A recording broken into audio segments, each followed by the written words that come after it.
To this licensing meeting on Wednesday, the 8th of November. This is being live streamed, so should we lose the live stream, I will pause the meeting until the live stream is reconnected. Okay, thank you very much. So moving to the agenda, do we have any apologies or substitutions? Thank you, Chair. We have apologies from Councillors Kane and Inskip, and we have Councillors Dupre and Shepherd as substitutes. Welcome to you both. Do we have any declarations of interest? Okay, super duper. The minutes, agenda item number 3. Are we happy to confirm the minutes as a true record, and I will sign those after the meeting? Terrific, thank you very much. I have no chairman's announcements, so now I will hand over to Stuart for the review of the licensing fees.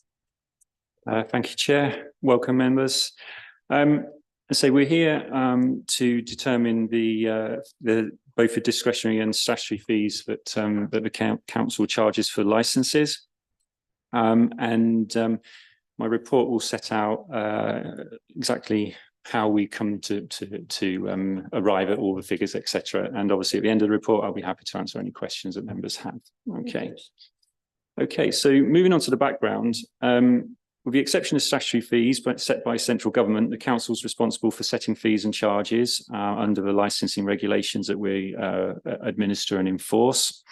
There's no statutory duty on us to consult when setting these, other than for Section 70 Local Government Miscellaneous Provisions Act 1976, which is for private hire vehicles, hackney carriages and operator licenses. So if there's any increases in those fees, then we'd have to consult before they came into effect. But for all the others, we're free to determine it at member level.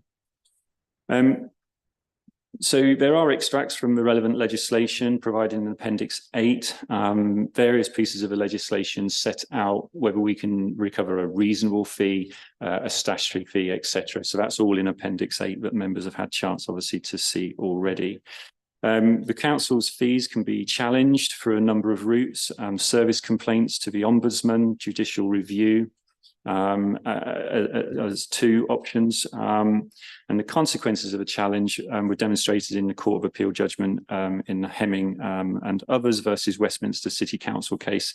No one involved licensing of sex shops, but essentially it set out a number of really important judgments as such. But one of those is that the fees that are paid have to be reviewed. So you can't just keep the fees in place for 5 or 6 years without considering whether they need to be raised or lowered. So that's why we here at this council do this review every October or November to ensure we're compliant in that way. And the fees have to be reasonable and proportionate to the costs of the licensing procedures. Effectively, we can't make a profit and overcharge for what we do. We have to look at each regulatory power separately. And again, in simple terms, that means that we cannot charge taxi drivers and vehicle proprietors more for their licenses in order to recover a shortfall for other license holders and make it cheaper for them. So they have to sort of stand alone in that way. It's important to point out that we clearly have a budget which is represented as 100% of a budget. That's what we're given every year. But we're not allowed to recover 100% of that budget every year, because there are certain things we do that we're not allowed to charge for. And 2 obvious things for that are charity street collections and charitable house-to-house collections, where there is no fee payable, but we still have to do that work. And therefore, we have to remove that from the equation. Okay, so as a result of those points I've said, it's not legally possible, as I say, to recover 100%. And so therefore that deficit must be covered by the council's general fund. Another point on that is, as I say, there are statutory fees set by central government, and there are discretionary fees we set locally. If for some reason there was a shortfall in the income in the statutory fees that produces a deficit in that particular area of our budget, we would have to absorb that by the general taxpayer fund of the council, the same as we would for the charitable stuff we're not allowed to charge for. So there is always, as I say, a shortfall in the budget, and what we generally look at, and those members who have been around a lot longer than others, and will know that I bang on about this sort of figure, but we try to sort of get to around 80% of our overall expenditure budget as being cost recovery, and that sort of 20% takes into account all of those other factors that we're not allowed to charge for. So that's the kind of like, you know, the platinum standard as such, the goal, the aim. So on page 4, table 1, members will see that there is a table with the different types of licensing that we deal with, and then a percentage of time for 2021, 21, 22, 22, 23. It just kind of gives you an idea of where we spend our time. And again, some points to note there.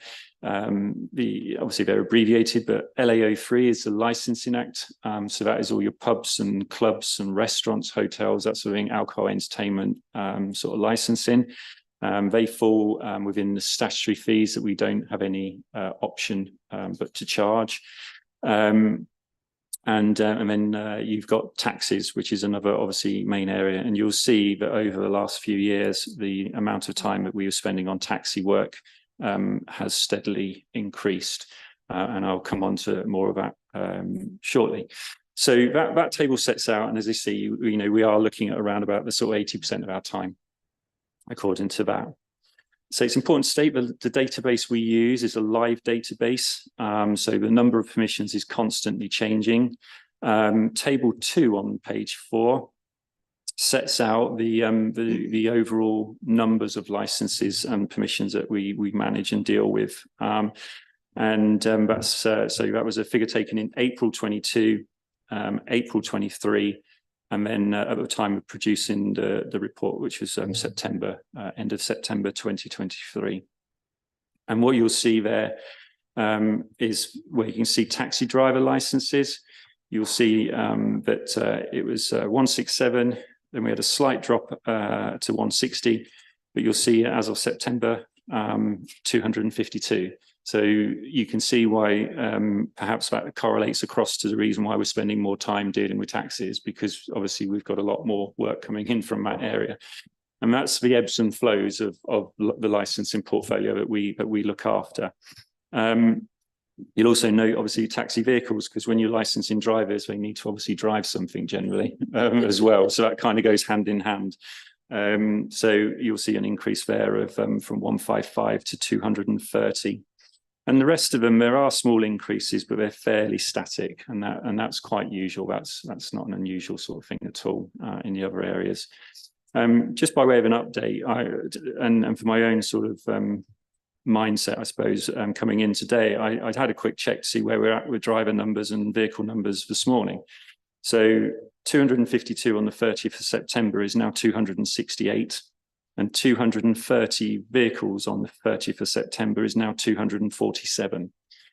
So the level of work that we're seeing coming in from the taxi side at the moment is, for this council, unprecedented. And that's obviously why in previous reports, you've heard me talk about having another member of staff come in, which has also affected the budgets, which feeds into affecting the fees review, which we're discussing today.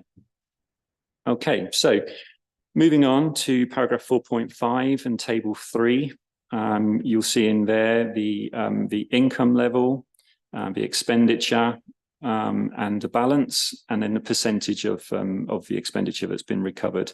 So again, this is for 2021, 21, 22, 22, 23.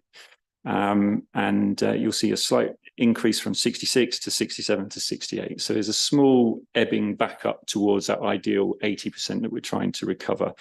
But you'll see obviously that the expenditure level has increased considerably really in that period of only 3 full years. It's gone from 256 to 302. And yet we've still managed through growth and through various areas which were having shortfalls to still see small increases back towards the goal of 80%. So the way licensing works is that we go on the last full year, but because we're a cost centre, we have both a licensing budget, like an LI code, which is for our licensing budget. We also have an on-cost budget, which is added to us as well. And that's all the support services. So the likes of the legal department, democratic services, customer services, finance, IT, all these sorts of things which we get charged for go into that on-cost budget, and that it forms part. So that 302 figure for the 2022-2023 period includes both the licensing budget and the corporate on-costs. Okay, and so we do try to recover all of that.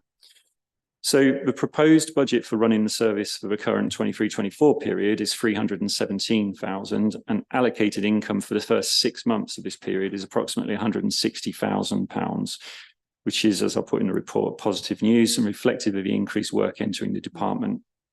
A cost recovery figure of approximately 253,970 would be required for this current year that we're in, and early indicators are suggesting that this is likely to be achieved. The proposed budget for 24-25 has not been set yet, but it's expected to be approximately 336,000 due to the additional staffing costs and general inflationary factors that early indications from finance have given me. Therefore, an estimated cost recovery income figure of 269,000 would be required for that 24-25 period. The other thing I think is important as well to grasp is we don't just license people for a year. It used to be really simple when it was just a year, because you would charge a fee for a year. All that would end up in that financial year, and we wouldn't have to worry about what we do in future years. Unfortunately, now we issue licenses for 1, 2, 3, 4, 5, and 6 year durations in the different regimes, and therefore we charge a fee, but is for obviously the costs of getting people up and running in their various sort of licensed occupations that they want to do. But we have obviously costs which we incur in years 2, 3, 4, and 5. So we end up with taking a lot of money in the current year, which actually then has to be thrown forward into years 2 and years 3. Now, again, I mention that because one of our operators who is largely responsible for the increase in the numbers of taxis that we're getting are paying for 3-year driver licenses at present. So we're getting that money. Not only are we allocating it, but they're also they've set up a prepayment account with us because they put in so much work our way. So we end up with money sitting in a holding account, which we then allocate to the applications as and when they come in.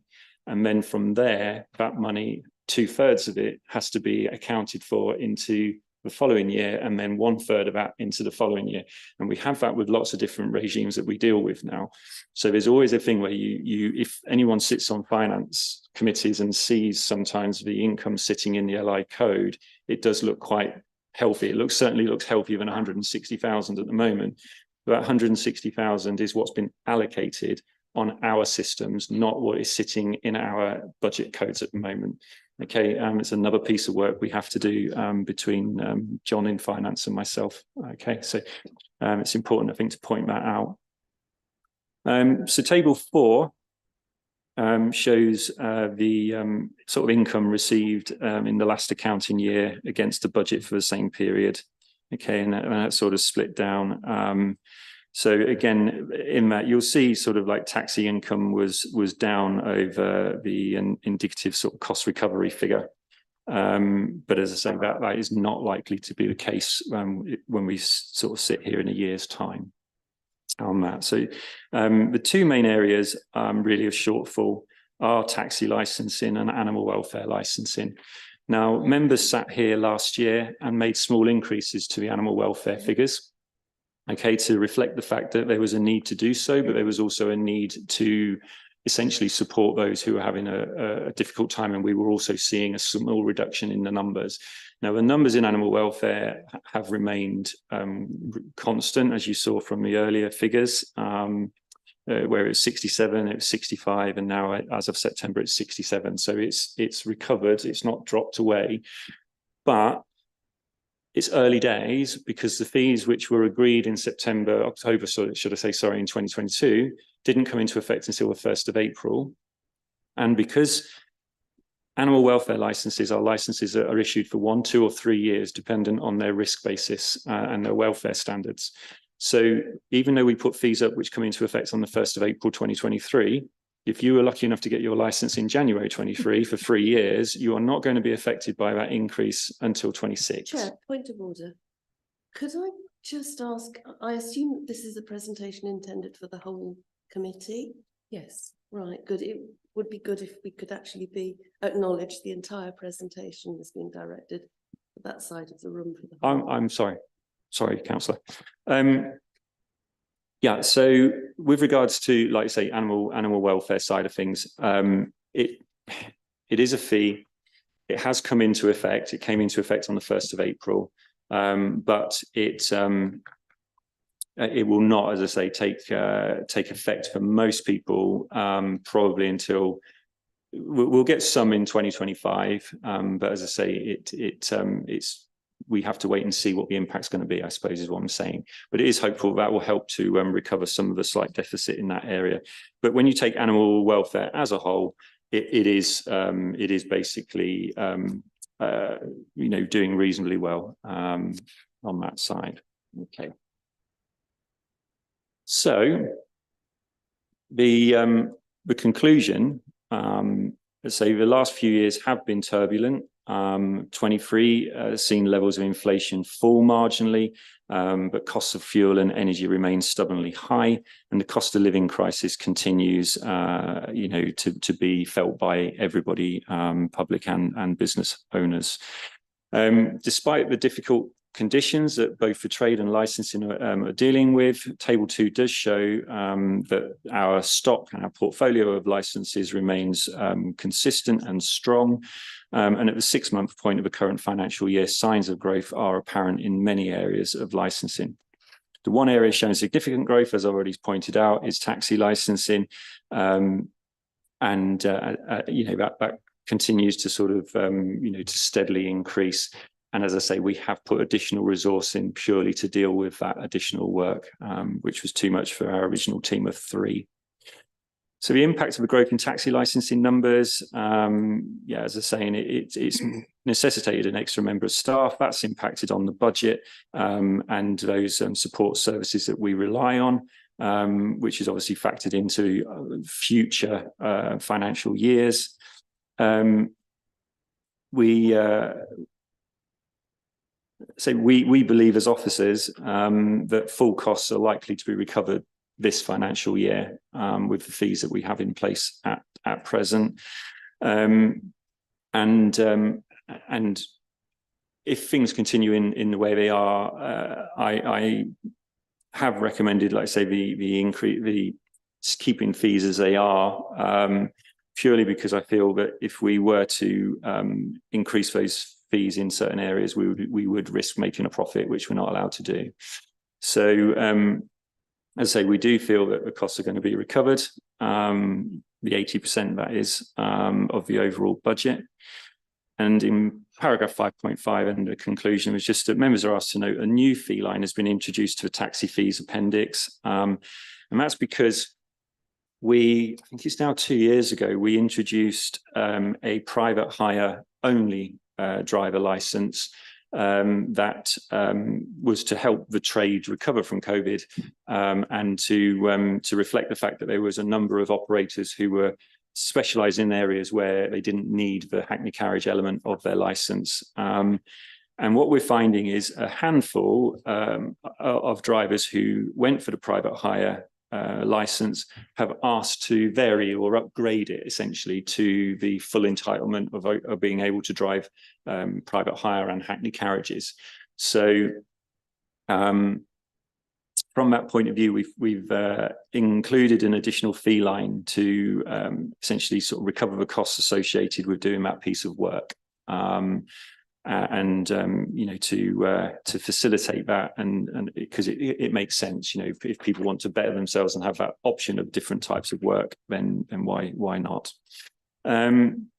So as I say, that cost is just for completing the piece of work and reissuing the license, because the rest of the license remains in force to the end of its normal duration. put here that members are also asked to note that if, as expected, the temporary pavement licensing scheme is made permanent, the current statutory fee of £100 will be replaced. And provision is built into the recommendations in paragraph 2.1 of the report for that process, because it says and any other statutory fees that may come apparent. I was going to mention it in the next sort of officers update, but I think it's relevant here. That has happened. The Levelling Up and Regeneration Bill is now the Act 23. So whilst they haven't commenced the pavement provisions yet, because the Secretary of State has to produce a statutory instrument, secondary legislation, in order to commence it and actually enact it. The Act is enacted, but parts of it come into effect at different times in the future. Okay. And they've worded it to say that the pavement provisions will come into effect once the Secretary of State basically makes regulations to state that it's coming in. So it is going to happen. We think that's going to be in place probably by the end of 2023. The fee for new applications is going to be £350. And for £500, my mistake, sorry, £500 for new, £350 for renewals. They were for a year, but the new legislation is basically saying that they can be issued for up to 2 years, and they should be unless there's good reason not to. So it will make a small statutory difference to the income that we recover from pavement licensing. So officers recommend to members the fees presented in the appendices to the report be adopted and reviewed in 12 months' time. And that's the end of my report, Chair. If there's any questions, I'm happy to take them. Thank you, Stuart. Sorry. Do we have any questions for Stuart? Oh, hands going up all over the place. I think Caroline, you got there first, and then John, and then Lorna. Mine is just a point of explanation, because I'm new to this, and I just want to make sure I've got the right end of the stick. Sorry, Caroline. Oh, sorry, can you hear me?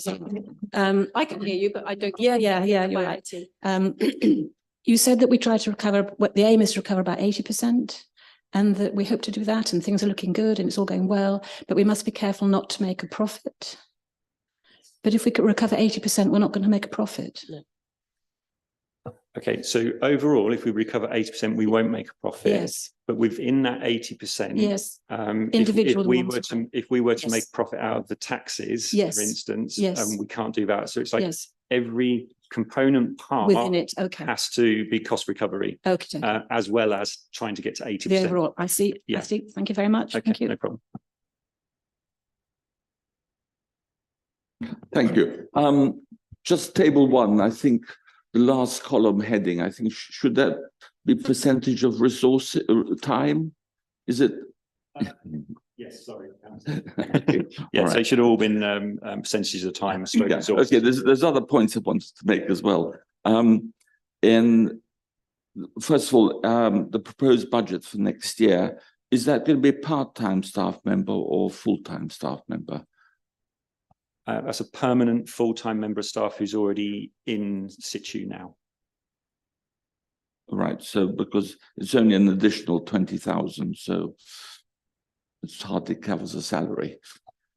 No, it wouldn't. You're right if it was that, but so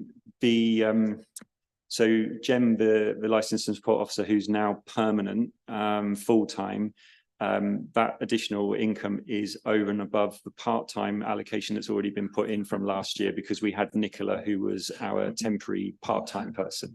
So yes, you're right. It wouldn't be a good wage, but yes. And table 4, I mused about it for a bit, but actually it's the percentage of resources times 302,415 gives you the second line, the second column. Is that right? I just had it, yeah. But we've just said that we shouldn't be actually exceeding the income in any. What am I saying? The actual income for, say, animal boarding is more than the indicative cost of recovery. You are right, and you've pointed out a point that I should have perhaps raised as well. So as I said, with licenses, with animal licensing, that they run for 1, 2 or 3 years. Yeah. The other thing with these figures is because our license numbers and everything are quite volatile sometimes, so what we're able to do is look over a 3-year extended period. So if in 1 year there is a small surplus because we didn't do as much work in that area, it might be the following year there's a deficit. So rather than knee-jerk kind of putting things up, putting them down, putting them up, Okay. putting them down, what you have is that you look at the extended picture Right. to see. So there are some which look when in isolation, but as I say, with that, part of that is because some of those fees will be pushed into a future year and that sort of thing as well. It's Yeah, changing. I think from talking to finance, our budget is one of the more difficult ones to try and get your head around, because there is money coming in advance for like 1 to 6 years in advance. There are obviously sometimes refunds being given, and our costs are determined by obviously the number of staff we have, all these things. So there's lots of different variances that come into play, with how we go about doing what we do. So it's a difficult one, but that hopefully answers your question. Okay, and then just one last little point. Riding S, whatever that is, the arrow should be upwards rather than downwards. Yep. Yeah, you are correct, councillor. Establishment, John. Yeah. So that's horse riding establishments. Yeah. Yes, I realised that. Sorry. Lorna, you had a question. Thank you. I'm glad that someone has said that this is one of the more complex budget areas, because it really, really is. And I struggle with some of the terminology that's being used to describe it. I think I'm firstly, I have to say, I think it was a very interesting report, and I'm really pleased, but I'm particularly pleased that now we have that difference column against the fees, where you're not having to go, which ones have gone up, which ones have gone Sorry, down. Lorna, could you speak into your microphone? I'm sorry. Because Yeah. I think IT are not Okay. picking you up. So there's got a lot of interesting material in it.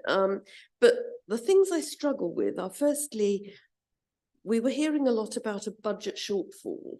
Now, a budget shortfall to me is when you achieve less income than you expected or predicted, or where you have greater expenditure than you were expecting or predicting. But I got a sense in the presentation, and I may be wrong, that we were using the term budget shortfall to cover the difference between the income and the expenditure of the service. And that's not how it's supposed to work, is it? Because we know that there are things we will be doing, as Stuart said in the presentation at the beginning, kind of for no charge, things that we have to do, for which we do not expect an income, but nonetheless cost us some money. So if I'm misunderstanding, then someone will correct me, but I think we shouldn't be using the term budget shortfall to describe that difference between income and expenditure, because it's not. Presumably there has been a budgeted gap between income and expenditure because of the reasons outlined, and it's that we should be monitoring.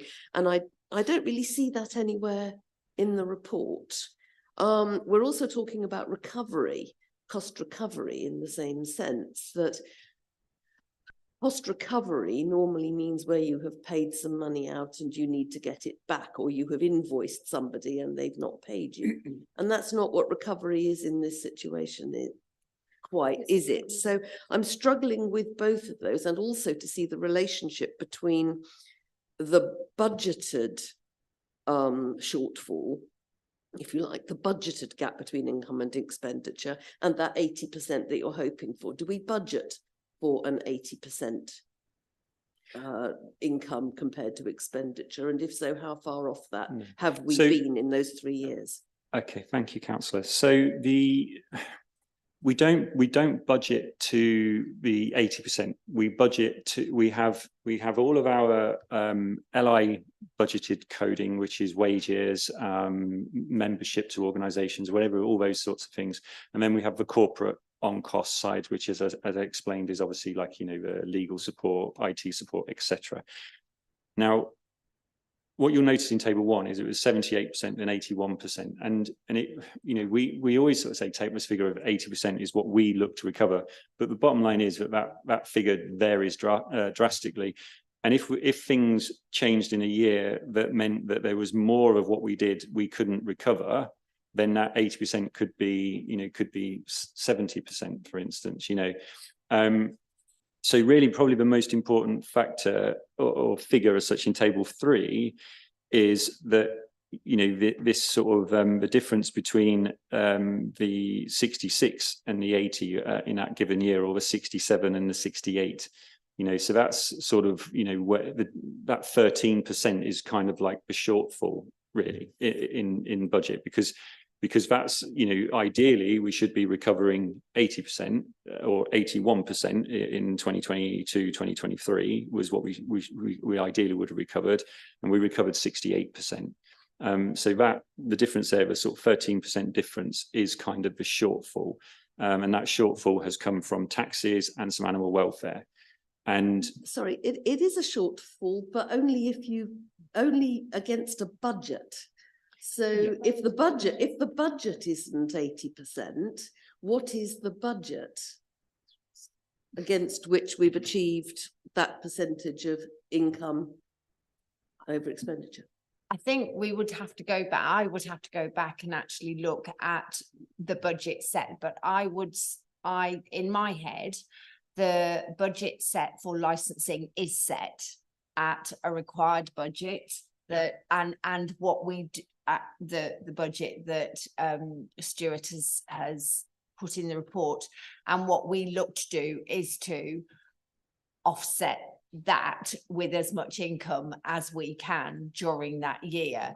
I don't think, but I'm happy to be put right, and we can come back to you on this, Lorna, that there is a specified income expected from licensing within the budget. In February. Sorry, Lorna, you haven't got your microphone on. There has to be, because we set a budget every year in February for the council, So- which must include an assumption. If the assumption is not 80%, then what is it? So the 302,414 figure is the LI budget that's set in February, and the corporate on costs together. That's the budget of 302,000 at that point. That's an expenditure budget. That's an expenditure budget for wages, pensions, taxi plates we have to purchase in, professional organisations we have to be members of, the support we get from all the different departments. We get support from licence fees for our database, which we have to pay to access the database, all of those things. That is in that £302,000 figure. That is what is set. And then, you know, we then basically set about the task through our various fee sources of recovering as close as we can to 302,000. And obviously, we can, if I'm explaining this correctly, 302 is 100% of corporate and 100% of our LI code. Okay, and in that period, we recovered 68%, and we would have ideally wanted to get to 81.28 in that time. And we got to 68%, and that's why there is this sort of like this balance figure. Now, I think what you I may be interpreting this right, Councillor, is what you're saying is that what you're looking at is a shortfall figure would be the difference between 68 and the 81 would have been the actual shortfall in that budget. What I'm asking is what was the budget expectation of income? I mean, we know that some of this work we are not going to get income for, therefore we have to budget on the basis that we don't get 100%. We never will. We may want to get 80, we're not budgeting 80. What are we expecting, and how are we monitoring that against what we actually achieve? When we set fees or review fees here and now, and they come into effect in April, we don't necessarily know what work we're going to be doing which is going to fall under the stuff we're not allowed to charge for and the stuff we are able to charge for. So the best we could do is, you know, when I have my budget meeting tomorrow, as it goes for the coming year, then I could say to them, right, look, I'm telling you now that we look this as an approximation of 80%, and we just sit with that. But that may not be correct, because everything we do is retrospective. Everything we do, we set fees in advance. Sorry, we set fees in advance, but everything we're using to base those in advance figures on are obviously retrospective. And so we have always, in my time here, over the 9 years I've been here, and I think prior to that, we've always based the figures on the combined amount in advance, and then look to see where we are at the end of the year to see whether or not. And at the end of the day, what it just means is 98,000 of our budget in the last full tax year had to be paid by a central fund, not from the licensing budget. That's really what it does. But what we're trying to say is 81.28% is what we were aiming for. We got to 68%, but as we head into the next period, because of these additional increases and all the changes that I've explained, we are likely to be far nearer to the 80%. Now, you know, if we only set a budget at 80%, you know, we could arguably be at risk of exceeding it.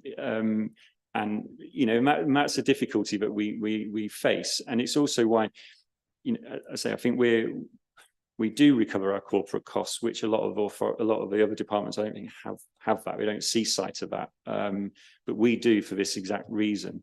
So, whilst not perhaps ideal, that's why it's been done like that. And you know, I'm at the mercy of anyone who wishes to have that changed, but that is why we do it. And the term cost recovery is just, it's almost a term of reference that we use within licensing, to sort of try to explain that, you know, all we look at doing is, if it costs X amount to issue and deal with a taxi driver license, then we'll recover X amount. We won't recover X plus 1 or X plus 10. You know, that's the simple analogy of what we try and do within this budget, which is a difficult one to deal with. Thank you. I appreciate it's difficult and it's unknowable. A lot of it is unknowable. With your permission, Chair, I'll come back in writing with some further questions about this. Absolutely fine. Thank you. Councillor Goodall. Thank you, Chair. Stuart, first of all, thank you for a very comprehensive report and your explanation of it all. If I was heard correctly, you're putting forward a 0% rise with other licenses. Are we as a council able to absorb that? That is my only question, or do we need to raise? I think the difficulty there is I don't see the oversight of what the council is or isn't doing financially. All I can point out to you is, as I put in the report, we've seen that, you know, like at the end of September, we had 252 drivers. We now have 268, and we're only a month and a few days down the line from when I did that. And what's that? 16 driver licenses equates to about £3,500 of income, and the 17 vehicle licenses is again around about 3,750, something around there, quick off the top of my head. So it's been, you know, around £7,000 of additional income come in from taxi. And obviously you still got the renewal fees from all of the existing people. So that's an additional to what we perhaps weren't expecting, because that's quite a considerable growth. Historically, we always had figures around 150, 160 for a long time. And as you can see, you know, we're growing at an exponential rate now, and I can't see that slowing down, you know, with my conversations I'm having with this particular company. And it's not just that company as well. That's important to state. Some of our other operators are also putting new drivers through as well. So it is an area that has a considerable amount of growth and therefore income. So as my report states, I believe firmly that, you know, if these trends continue, that when we get to the end of the year, there won't be a shortfall. You know, we will have met the 80% figure that, you know, so there will be a budget shortfall, but it's a budget shortfall the council's always dealt with, because for the last 9 years of us doing this, the council's always dealt with that a rising figure, you know, that we've always tried to get to 80%. So it's not going to be anything of a shock to suddenly see that we've got to just 80% of that 300 and I think £317,000 figure that they've estimated our budget to be for this year. So can the council absorb it? It will absorb it because it always has done. I don't think there's going to be any additional stress as such, you know, in that if you were stress testing it, there's not going to be a sudden surprise of why are we another £30,000 down on our licensing budget. I cannot see that happening at this point. Thank you. Oh, hang on, Councillor Trapp again. And then. Don't say it like that. Based looking at table 4, the breeding, shall we say, for instance, it's about the actual income received is about 55% of what the indicative cost is, i.e. the percentage of resources. And I noticed from table 1 that the breeding is quite high up in terms of percentage of resources. Why should not that go up a bit? Obviously, it's taking up a lot of your resources, but also the income coming in is very much lower than what it's actually costing you. And I thought that's one line that might just be tweaked a bit. Last year we did increase the animal welfare figures marginally. And as I mentioned, that will not fully take effect because the fee increase didn't take effect until April. So if we increase them again now, we'd be increasing them potentially before we know the impact of the last increase. Also, unfortunately, we're all human, and when some of these figures are paid in, if they are paid into the wrong budget code, they may look as if breeding has got more income than perhaps boarding. And the one thing that shows to me is there is a potential that if I did a deep dive into the way the income has been allocated, it may well have been allocated to the breeding income code as opposed to the boarding income code, because it is so different. But it could also you know, be for a number of other factors, like that there was more carried forward from a previous year or less carried forward from a previous year. So it is a very difficult area, but I would recommend at this point that we hold the fees at the level that they were last year. And then we will, when I come again before you next year, we will be able to see what the impact has been, and we can see whether there are any issues with the way this money has been allocated in this particular year. Thank you very much. Councillor Wilson. Thank you, Chair. You say that the number of taxis have increased. Is there a particular reason why we've got a lot more taxi drivers? And do you think that's going to carry on happening? It's the reasoning behind the figure, right, that we're interested in. Yeah. So the way we're seeing the sort of taxi trade at present is they are doing a lot of work for the special education needs contracts and community care contracts and things like that through Suffolk County Council and Cambridgeshire County Council and others. Because I think there's been a change away from larger vehicles to smaller taxis to fulfill those statutory requirements placed on the county councils, we're seeing an increase in driver numbers.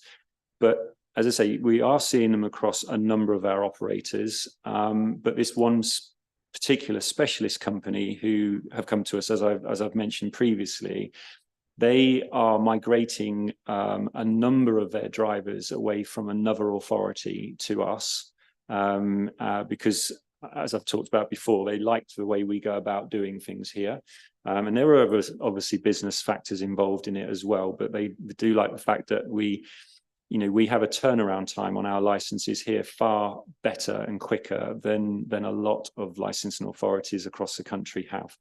And now, because of the deregulation rules, meaning that you can operate and subcontract bookings outside of areas which you never used to be able to do, there's no real bar on where people go. So as long as they have a base in our area, which they have, they can license here. And I believe some of their vehicles and drivers fulfill contracts in this area, but a lot of them don't come into our area. Once they've got the licenses, they operate in like Ipswich and Kent and those sort of areas, as you know. So we're just a facilitator to get the licenses and to vet people and to issue those licenses. And as I say, we were looking at, or we were sort of advised that it would probably be around 100 drivers would be migrating across to us over a 3-year period, with a growth of about 25 a year. So we were looking at, from that around about 3 years from last year. So by 2025, we were looking at about 175 drivers and vehicles. They have increased almost by around 90, I think, or more in the first year. So that's where our growth is coming from. But it isn't entirely that one operator. We are seeing those sort of increases across a lot of our operators. So that hopefully gives you some background as to why that area is growing at the rate it is. Thank you, Chair. Yes, I appreciate the effort that's gone into putting this report together. And what I think we've seen is that there are various levers that can be pulled in terms of better balancing income versus expenditure, and that the magic target of 80% cost recovery, whilst ideal, does require an awful lot of managing to get as close to that as possible. And I just wanted to just check my understanding is that whereas you could quite easily put fees up where we have discretionary powers to do so, but obviously there is a consequence of doing that which could make us less attractive to do business with, and we've chosen to make ourselves more attractive to do business with, and therefore we are attracting more people, and our growth in income is actually coming through us doing more business. But you've also taken the steps of increasing your resources to be able to accommodate those additional that additional burden of issuing licenses. So you're commended on that. Again, I just wanted to just check that my understanding of the way that you are balancing the books is correct, and that it's good to actually see that you not only are an expert in licensing, but you also understand your customer as well. And the fact that you're in touch with the people who are applying for licensing, and that you can look ahead 2-3 years to see that more business appears to be coming our way, and that's going to get us closer to the 80%. So again, I just wanted to commend you for that, assuming that my understanding of the way you're running your business is accurate. Thank you, Councillor. Yeah, it's a strange one in licensing, because you come into it at a lower level and you think, well, you're just going to be issuing licenses, and then you get to like being like a senior licensing officer, and all of a sudden you're almost running a business, as within the remit of an authority. And that is essentially what licensing, because of the way these discretionary fees and that side works, we've got profit and loss, or in our case no profit but potential loss, and you're always sort of trying to balance all the different regimes. And we have in the region of, as you've seen from that table, over a dozen different sort of licensing regimes that we deal with. And some of them, yes, have fixed maximums, some have maximums that are just set, and others are obviously discretionary. And ultimately, yes, you've got to recover the figures, and you've got to do right by the council, do right by the trade, and obviously members of the public who want to have the availability to get into a licensed safe taxi. They're going to want to put their dog into a boarding kennels. So if we price things to a point where they are just difficult for people to sort of deal with within their own business plans that they have, then you end up with potential issues of compliance, which costs money, which you don't get money back from. So you work at all of those different ways. So it is a balance, it is difficult. And ultimately what we're trying to do, and I think I've said this before as well, is if people can go elsewhere for a license, and what you're offering isn't good enough service, is too expensive for, you know, and they don't perceive there's any sort of benefit in them being here, they will go elsewhere. And ultimately then you end up with, you know, still a degree of money of running the service, but you're not getting anything back. And those unfortunate ones who are left behind end up paying license fees to be cost recovery, but are incredibly expensive. So there are economies of scale that come with larger numbers of licenses. We do our best to make ourselves attractive to license with for those who can go elsewhere. And obviously we remain fair and consistent to those who have no choice but to be where, you know, to come to us. So that's what we do. And yeah, there's no exact science over it because all the different things are just going like this all the time. So yeah, thank you. Do we have any further, sorry, do we have any further questions for Stuart before we move to the debate? Thank you, Stuart, for that very comprehensive set of answers to some challenging questions. So I can move to debate. Would anybody like debate? Would anybody like to start? Okay, I will. I've been doing licensing now for 9 years. And it's never easy because we have to do the right thing by the council. We also have to do the right thing by the residents. And as Stuart has pointed out, if we price ourselves out of the market, then people will simply go elsewhere or their businesses will close down. This isn't a black and white situation because things change constantly. Restaurants close down, pubs close down, everything changes. We've got more taxi drivers coming in at the moment, but 3 years ago, that didn't happen. We've now in a situation where because of the way this very small department is so brilliantly run by very experienced and knowledgeable officers that we are attracting people into the area. So I think we have to listen very carefully to what the officers have recommended. There are many things that affect how we decide on our licensing fees. And I personally think that at this stage, we have to defer to the wisdom of the officers who know the trade, who know their license holders. So if he's recommending that we don't increase fees this year on the ones that he has suggested, then that's exactly what we go with. I don't think any of us know the trade any better or the situation or the licensing situation any better than our excellent officers. So I'm quite happy to propose on all 3 items that we accept the officer's recommendation. Do I have a seconder? Oh, Councillor Ambrose Smith, sorry, John, her hand did go up slightly before yours. So in that case, if anybody has anything else to say, I'd like to move to the vote then. I will take them all as separate items. So 2.1 items, little item, little 1, 2 and 3. Can I put that to the vote? I'm proposing that we accept the officer's recommendation. All in favour?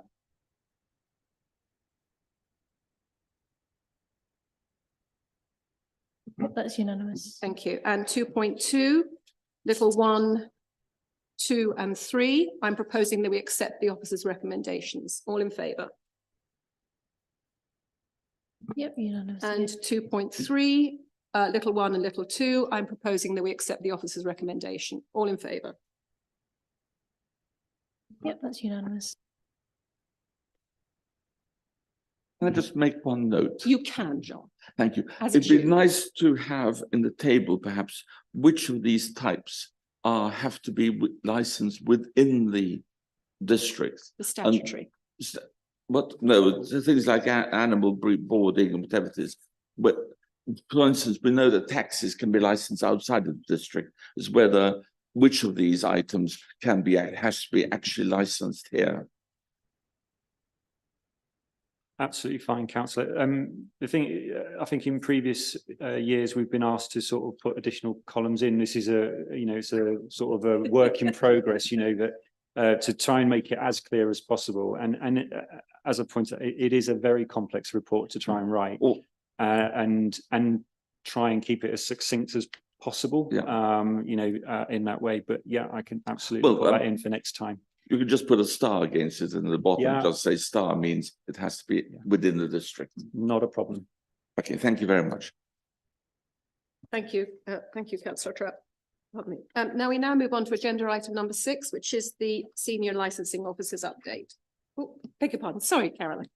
Could I ask a very more slightly associated question? Completely to do with this. I have been asked by a constituent to make the position clear regarding the putting up for animals as competition prizes. We're talking goldfish here. And is it the case that our licenses prevent people doing that? Is that the case? I just wanted it confirmed.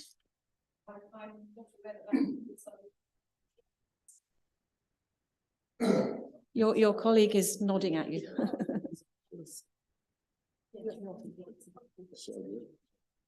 There is, under the Animal Welfare Act 2006, there's an argument within that the Section 9 offence, which is essentially maintaining the welfare needs of an animal, a protected animal, and fish would come under that.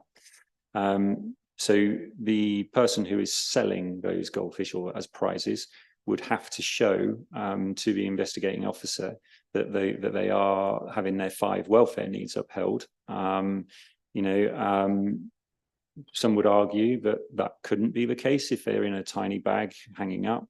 But obviously that may change slightly if they were in that bag for a very small point and then they were back into a holding tank with all the professional facilities, etc. And if the person who's winning a prize is over 16 or accompanied by somebody over 16, then that's not currently a ban as such. Now, I think when I answered this to, I forget which councillor it was, sorry, councillor, if it was yourself, was that, if that activity was taking place on council land, then the booking form could prevent it because it's council land and we can do what we feel is right and just on council land. But if it was not on council land, then the only protection really is the Animal Welfare Act 2006, at my understanding, which is about the welfare needs.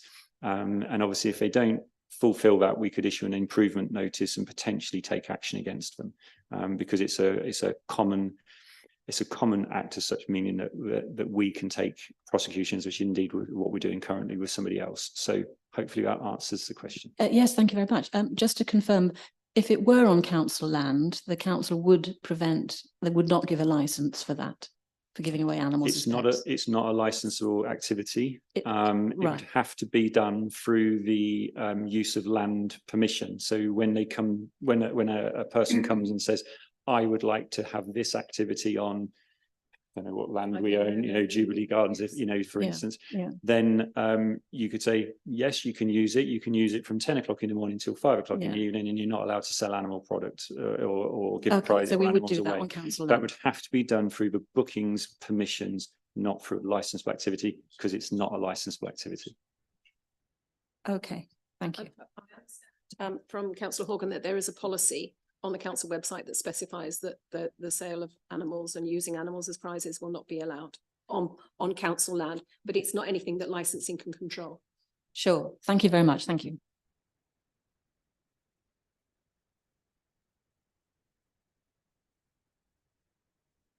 Yes, so over to Stuart for the officers' update. You'll be pleased to know, Chair, that it's very quick because to be honest, since the last time we met, which obviously wasn't that long ago, to deal with the last matters at hand, I've spent most of my time dealing with report writing and various work within the department. So the main real headline, I've already mentioned it because it was relevant to the last item, and that was that the Levelling Up and Regeneration Bill is now an act, and essentially the main impact immediately will be on pavement licensing. It's amended the 2020 legislation that was a temporary legislation to make it permanent. There's a few additional sort of enforcement aspects that we now have at our disposal from it. We have longer to determine them now. If new people came to us, it used to be 7 days to consult, 7 days to determine. And it's now 14 days to consult and 14 days to determine. The fees, as I've already mentioned, have increased, and so too has the duration, which is, it says up to 2 years and a minimum of 3 months. But we as officers believe what they're saying in a way, reading between the lines is it's 2 years unless there are good reasons why you don't want to. And the fees that are maximums, 350 and 500 are the maximums. So, you know, there is scope within the pavement licenses to, if somebody was going to be doing something just through the summer, we may be able to put in, rather than charging 500, we could charge a smaller fee for a smaller duration for those sort of things.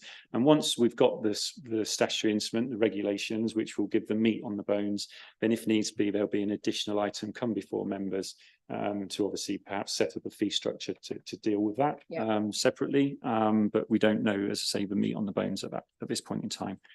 And then the other thing, I didn't watch the King's speech the other day, but Martin's Law, or the terrorism brackets protection of premises bill was in the King's speech.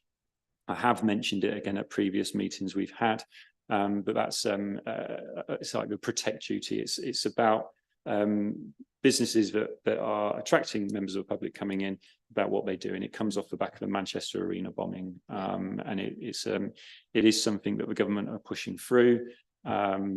Next week I'm at the National Licensing Training Conference, and I'm sure there'll be more about that, and there'll be more of other subjects which are raised at that I will bring back probably to January's meeting to feed back into members of that. But at this point in time, they really are the only 2 items I've got. Thank you very much, Stuart. So now we move on to the forward agenda, which I see is our next meeting is on the 13th of December. Christmas hats will be allowed if you want to wear them. I might even be bringing some mince pie. Oh, no, I'm going to ask Councillor Pettit to bring some mince pies because they are excellent mince pies. In which case, have we got anything else to add to that one, Stuart? No, Chair. No, in which case then at 11 o'clock, I would like to bring this meeting to a close, and thank you very much for all attending. Thank you.